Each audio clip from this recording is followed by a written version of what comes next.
बाबा सिद्दीकी साहब ने लिखकर भी दिया था कि उनको थ्रेट है, तो उसके बावजूद भी उनको कोई सिक्योरिटी नहीं प्रोवाइड करे।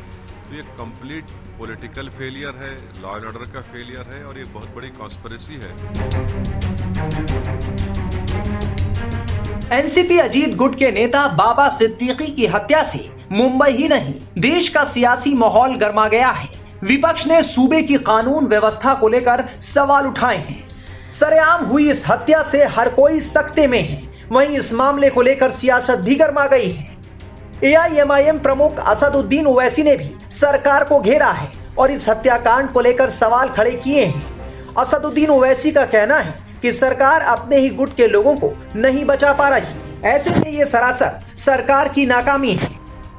3 मर्तबा के मिले और जो खुद उनकी पार्टी के अलायंस में है, आप उसकी हत्या कर दी जाती है, जिसम में 3-3 गोलियां मारी जाती हैं। तो ये बड़ा ही दर्दनाक, अफसोसनाक और शिंदे और बीजेपी सरकार की सरासर नाकामी है ये। और इससे एक पैगाम मिलता है कि वहाँ पर कोई भी सुरक्षित नहीं है। आप ये दूसरी हत्या हो गई है उनके अलायंस के पार्टनर की, जब आप अपने ही गुट के लोगों को नहीं बचा पा रहे हैं। और मालूम ही हो रहा है कि मरहूम एक्स एमएलए साहब ने, बाबा सिद्दीकी साहब ने लिखकर भी दिया था कि उनको थ्रेट है, तो उसके बावजूद भी उनको कोई सिक्योरिटी नहीं प्रोवाइड करे। तो ये कंप्लीट पॉलिटिकल फेलियर है, लॉ एंड ऑर्डर का फेलियर है और ये बहुत बड़ी कॉन्स्पिरेसी है। और मुझे नहीं लगता कि वहाँ की मौजूदा सरकार इस कॉन्स्पिरेसी को अनरेवल करना चाहेगी या कर सकेगी।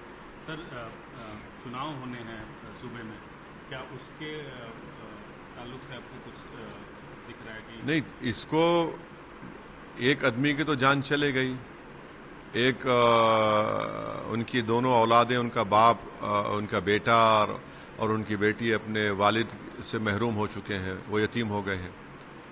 तो आप चुनाव से ज़्यादा यह है कि वहाँ की सरकार ने पुलिस को कमज़ोर करके रख दिया, ख़ास तौर से मुंबई की पुलिस को, जो उनका प्रोफेशनलिज्म एक मशहूर था। वहाँ का इंटेलिजेंस का नेटवर्क लगता है कि बिल्कुल ख़त्म होकर रह गया। और चुनाव के सामने, ऐन चुनाव के सामने इस तरह की हत्या एक सीनियर लीडर की होती है, तो यकीनन इसका जनता, इसका खमियाजा वहाँ की सरकार को भुगतना पड़ेगा। मगर अफसोस ये है कि खमियाजा आम जनता भुगत रही है कि उनको सिर्फ पॉलिटिकल मैनिपुलेशन, जोड़ तोड़ की राजनीति से शिंदे और फडणवीस की सरकार को मतलब है। वो अपनी जान को बचाने की फिक्र में है। उनको इस बात की फिक्र नहीं है कि वहाँ की जनता, वहाँ के लोग कितना अपने आप को अनसेफ महसूस करते हैं। तो यकीनन ये जनता, महाराष्ट्र की जनता इनको सबक सिखाएगी, क्योंकि इस तरह दिन कोई गाड़ी के करीब आकर 3-3 गोलियां चला देता है बाबा सिद्दीकी के ऊपर। और उन्होंने हालिया दिनों में मालूम हो रहा है कि उन्होंने लिखकर भी दिया था कि उनकी सिक्योरिटी में इजाफा किया जाए। तो ये मुंबई के लिए, जो भारत का एक फाइनेंशियल कैपिटल है, ये मैसेजिंग जो हो रही है, बहुत गलत मैसेजिंग जा रहा है।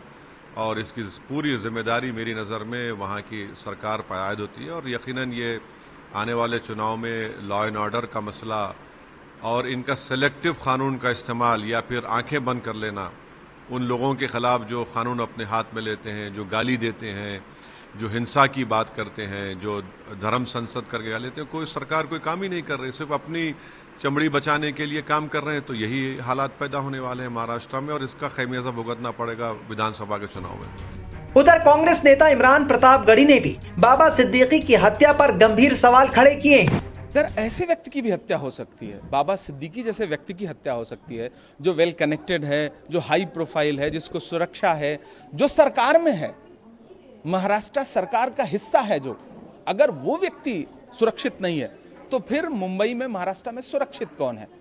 शिंदे सरकार से, देवेंद्र फडणवीस जी की सरकार से सीधे मेरा सवाल है कि अगर आप अपने इतने हाई प्रोफाइल नेता की सुरक्षा नहीं कर सकते तो आम मुंबई कर की सुरक्षा क्या करेंगे आप? बहुत शर्मनाक घटना है ये। और उस पर सरकार का व्यवहार कि 15 दिन पहले मीडिया के सूत्र ही बता रहे हैं कि धमकी मिली, धमकी के बाद हत्या हो रही है, तो ये तो बहुत ही शर्मनाक है महाराष्ट्र सरकार के लिए। महाराष्ट्र चुनाव में जाने वाला राज्य है, ऐसे में कांग्रेस इस मुद्दे को पॉलिटिकली कैसे देखती है, जस्टिस डिमांड? देखिए, सबसे पहली बात तो अभी अंतिम संस्कार तक नहीं हुआ है, हम उस पर कोई राजनीति नहीं करना चाहते। हम बहुत भावुकता के साथ बाबा सिद्दीकी के परिवार के साथ खड़े हैं। उस दुख की घड़ी में हमारी पूरी कांग्रेस पार्टी उनके परिवार के साथ खड़ी है। लेकिन हम सवाल जरूर पूछ रहे हैं कि आखिर हत्या हुई कैसे। इस पे राजनीति से ज्यादा यह कानून व्यवस्था का प्रश्न है, और जब कानून व्यवस्था की बात आप करेंगे तो सीधे सीधे आपको सरकार से सवाल पूछना पड़ेगा। इधर उधर की बात करने से काम नहीं चलेगा। वहीं यूपी के पूर्व डीजीपी विक्रम सिंह ने भी इस मामले को लेकर बड़ा बयान दिया है। ये स्थिति अत्यंत चिंताजनक और भयावह है। मुंबई के पॉश इलाके में एक पूर्व मंत्री, पूर्व विधायक, जिनका बेटा भी या तो विधायक है या पहले था, और जिसने अपने जीवन भय के बारे में चिंता बताई थी। कुछ सुरक्षा मिली थी, बताया जाता है 2 कांस्टेबल्स मिले थे या वाई कैटेगरी मिली थी। उसके बावजूद अगर हत्या हो जाती है और बाहर से आए हुए 3 पेशेवर हत्यारे, जिसमें एक है धर्मराज, दूसरा है करनैल सिंह, एक हरियाणा का और एक उत्तर प्रदेश का, 9mm पिस्टल्स का इस्तेमाल किया जाना। 9mm पिस्टल्स या तो चाइना की ओरिजिन की होती हैं या फिर FM ब्राउनिंग की होती हैं।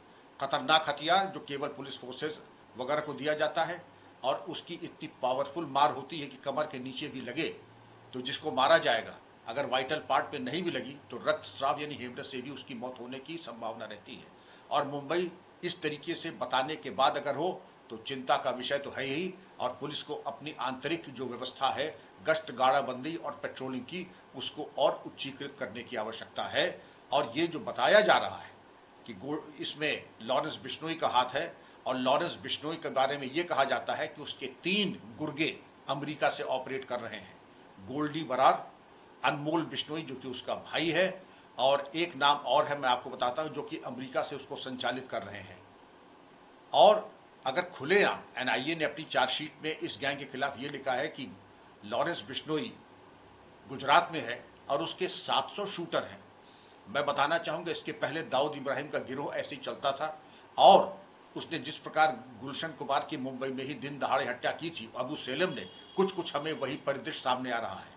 और इस तरीके के गिरोह तभी क्रियाशील होते हैं जब उनको कहीं से बैकअप मिलता है। इसके पहले दिल्ली में एक अफगान जिम ओनर की हत्या हुई थी, सिद्धू मूसेवाले की हत्या हुई थी, और हमने क्या आज तक कोई कार्रवाई करना ज़रूरी नहीं समझा। और ये कह देना कि जो सलमान खान का मित्र है वो हमारा शत्रु है, ये एक चुनौती है। और शासन प्रशासन से ये अपेक्षा की जाती है कि इस गैंग को निष्क्रिय करने के बारे में कार्रवाई करें। अभी ये भी बताया जाता है कि कनाडा में एक सिंगर की हत्या इस गैंग के द्वारा की जा चुकी है। तो यह तो हम कह दें कि आपने आत्मसमर्पण, जब मैं आप कह रहा हूँ तो शासन प्रशासन ने आत्मसमर्पण कर दिया है, या फिर आप गंभीर नहीं हैं। समय आ गया है कि गंभीर होकर के इस तरीके के अपराधियों और गिरोहों को नेस्तनाबूद करें। और 1-2 फुट सोल्जर्स पैदल सिपाही पकड़ने से काम नहीं चलेगा। गैंग के पीछे जरूर किसी विशिष्ट व्यक्ति का या संगठन का हाथ है, क्योंकि बिल्कुल संगठित अपराध के एक शीर्षस्थ गिरोह की तरह क्रियाशील हो रहा है। एक बड़ा अहम सवाल है सर, जैसे कि आपने जिक्र किया जिन पिस्टल्स का इस्तेमाल अशरफ के साथ भी किया गया था, उसमें भी 3 लड़के आए जो कि काफी यंग एज के थे। सेम सिचुएशन यहाँ जैसे हाई टेक पिस्तौलों का इस्तेमाल किया गया था। तो क्या कुछ सिमिलैरिटीज देख रहे हैं आप इन चीजों में? क्या मैं ये देख रहा हूँ कि हथियार हवा से नहीं आते। 9mm की ब्लैक में भी, असली अगर देखें मार्केट में प्रोहिबिटेड मोड है, मिलेगा नहीं, लेकिन ब्लैक में भी बताया जाता है कि 10 लाख से कम नहीं आता है। अगर अतीक के केस में आए थे वो भी अत्यंत आपत्तिजनक था। पुलिस कस्टडी में इस प्रकार की हत्या अत्यंत आपत्तिजनक और निंदनीय है। इसके ऊपर भी बहुत प्रभावी कार्रवाई, और जो भी पुलिस ड्यूटी एस्कॉर्ट में थे, हालांकि जुडिशियल कमीशन और एक कमीशन ने उसमें कोई त्रुटि नहीं देखी, लेकिन मेरा इसमें मतभेद है। मैं चाहूँगा कि पुलिस कस्टडी में मौत एक गंभीर अपराध है, और पुलिसकर्मियों की संलिप्तता अथवा निष्क्रियता या दोनों ही परिस्थितियों में कार्रवाई होनी चाहिए थी। वर्तमान परिस्थिति में भी अगर इस तरीके के शूटर आ रहे हैं, आप देखें करनैल सिंह हरियाणा से, दूसरे धर्मराज उत्तर प्रदेश से, और 9mm की पिस्टल लेके मुंबई में खुलेआम घूम रहे हैं, और लोग मुंबई में जाने पर रोज का कितना खर्चा होता है बताने की आवश्यकता नहीं है। जाहिर है कि उनको खर्चे की कोई चिंता नहीं थी। रेकी करना और इस तरीके से आक्रमण करके हत्या करना, मैं इसकी घटना की निंदा करता हूं और उम्मीद करता हूं कि इसका सफल अनावरण होगा। एक आखिरी सवाल है सर, जिस तरह से ये यंग दुनिया में बढ़ती जा रही है, आप किस तरह से देखते हैं एज ए यूपी के फॉर्मर डीजीपी? पूर्व पुलिस महानिदेशक होने के नाते और एक वरिष्ठ नागरिक होने के नाते मैं बच्चों से, लड़कों से कहूंगा, ग्लैमर के चक्कर में न पड़े। एक कहावत है, the wages of sin is death. इस तरीके की जो रास्ता पकड़ता है उसका एक ही गंतव्य है, मौत। इस रास्ते के न चुने, क्योंकि इसमें आज तक किसी को मैंने लाभान्वित होते नहीं देखा। कुछ समय के लिए वैभव और ग्लैमर मिलता है, उसके बाद लाश चीर घर में पोस्टमार्टम के लिए जाती है। इसलिए इस रास्ते को न देखें, मेहनत और ईमानदारी से काम करें। बता दें कि महाराष्ट्र के मुख्यमंत्री एकनाथ शिंदे ने पूर्व मंत्री और एनसीपी नेता बाबा सिद्दीकी के अंतिम संस्कार के लिए राजकीय सम्मान की घोषणा की है। आज रात बाबा सिद्दीकी को सुपुर्द-ए-खाक किया जाएगा।